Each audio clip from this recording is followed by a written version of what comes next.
Vaovao farany amin'ny raharaha PDD, olona 20 amby 100 zao no mitory azy tamin'ny voalohan'ny volana oktobra teo no nipetraka ireo fitoriana vaovao ireo.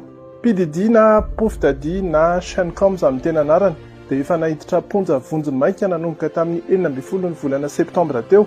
Raha mbola mandeha ny fanadihadiana dia izao mitatra be izao zany raharaha. Fitiniko aminareo ny zavatra nitranga rehetra sy ny vaovao fantatra hatreto. Iza moa i PDD aloha an'izay mety tsy mahafantatra azy. Izy mpanao rapy anisan'ny nalaza be nanomboka tamin'ny taona 70. Izay dia mananjanaka 7 i PDD tamina vehivavy anankiefatra. 20 taona ny zokiny indrindra ary vao hery taona sy tapany monja ny zandriny indrindra. Maro ihany koa ny vehivavy malaza izay efa niaraka taminy na dia hoe tsy niterahany aza, anatin'izay Jennifer Lopez, nisy ihany koa Naomi Campbell ary ny tena malaza moa zany izao dia i Cassie. Taiza nanomboka ny raharaha tamin'ny volana novambra 2024 no nametraka fitoriany Cassie. Cassie olon-tiany nandritra ny 10 taona hatramin'ny taona 2024. Nilaza izy fa mamono nanolana azy i PDD. Ao anatin'ny fitoriana ihany koa dia nolazainy fa nomena rongony izy nakana makorela lehilahy hanao firaisana taminy ary nalaina sary. Raha vao tsy nanaiky izy na hoe nanandrana nitsoka dia novonoana na nodaroany.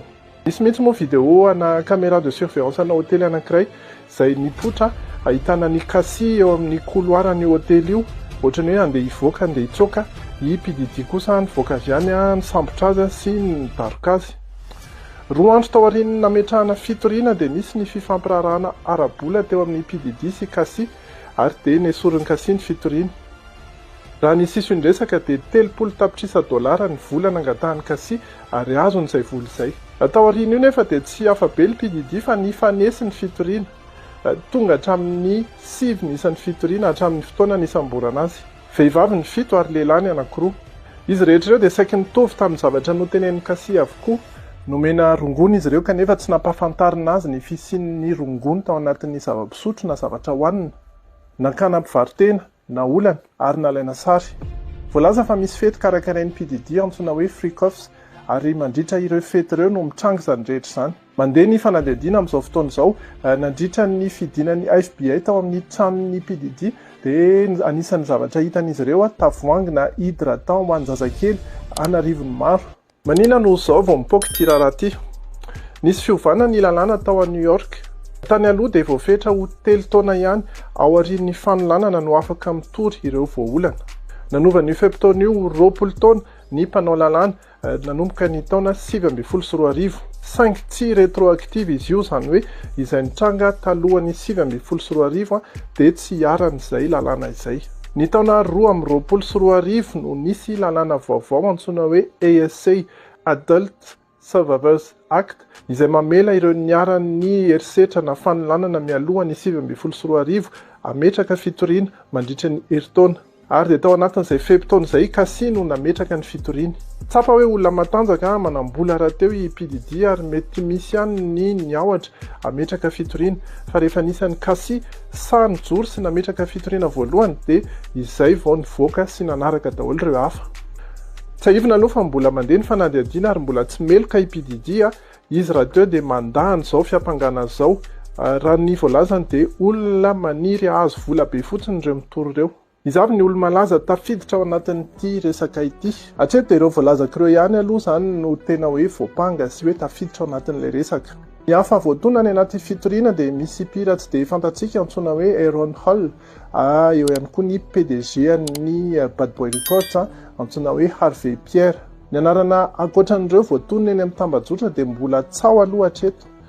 Tsao mihely avy amin'ny sary nalaina tamin'ilay fety antsoina hoe Freak-offs izy ireny matetika, satria rehefa misy ilay fety karakarain'ny PDD dia olo malaza be dia be no vahiny antsony ao anatin'ilay izy. Isan'ny malaza be zao ny sarin'ny Leonardo DiCaprio ty nandritra ny fety anankiray Freak-offs, white party tamin'izay ny loha-hevitra, zany hoe manao fotsy daholo ny vahiny. Tsy misy mahafantatra nefa raha tena tafiditra ao anatin'ireo fanolanana izay atao ny PDD ireo vahiny rehetra asain'ireo. I Boba zao ohatra nisan'ny laza hoe nanatrika an'izay fety izay, kanefa milaza izy fa efitra hafa mihitsy ankoatran'ilay fety, zany hoe fety kely ao anatin'ilay fety be no misy n'izay fanolanana izay raha misy. Justin Bieber ihany koa dia anisan'ireo voatonona matetika satria nisy vidéo izay nipotra ahitana ny PDD miresaka amin'ny Justin Bieber ary milaza fa mipetraka ao aminy ity tovolahy ity nandritra ny 4 andro. Mbola tsy ampy taona vao 15 taona nefa Justin Bieber raha tamin'ny fotoana io izany hoe victime izy raha ohatra ka niaran'izay zavatra izay. Tsy mbola nametraka fitoriana i Justin Bieber ary tsy naneho hevitra mihitsy mahakasika an'ity raharaha ity. Betsaka ny tsao sy fanehoan-kevitra miainga avy amin'ilay sarin'ireo vahiny tao anatin'ireny fety karakarain'ny PDD ireny. Misy ihany koa nefa tsao izay miainga amina sary namboarina mihitsy sary tsy nisy akory fa mparitaka eraky ny tabajotra. Raha ny filazan'ny mpisolo vava Tony Busby izay mitondra tenin'ireo mpitoro vaovao 20 farany dia misy mihitsy olo-malaza tafiditra ao anatin'ity raharaha ity ho avoakan'izy ireo ny anaran'ireo olo-malaza ireo fa mbola tsy amin'izao fotoana izao ka dia tena mbola tantara mitohy be zany izy ity.